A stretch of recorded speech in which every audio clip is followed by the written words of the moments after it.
bring an end to airborne contaminants in your car with a new cabin filter from Filterheads.com.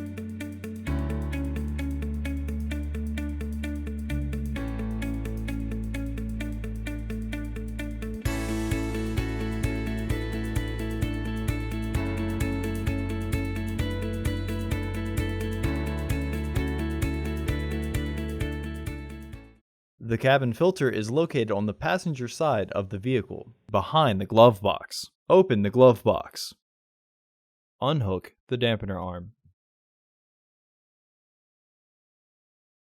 Push in on both sides of the glove box to release the stops. Unclip both sides of the housing cover to remove it.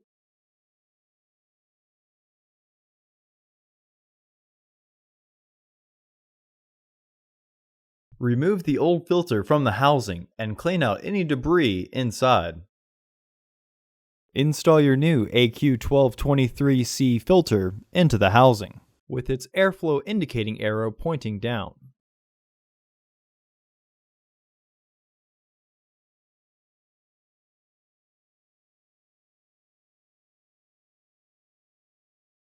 Reinstall the housing cover.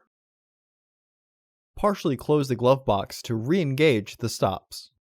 Hook the dampener arm back onto the glove box. Close the glove box. Visit our website to order your filter to ensure that it fits.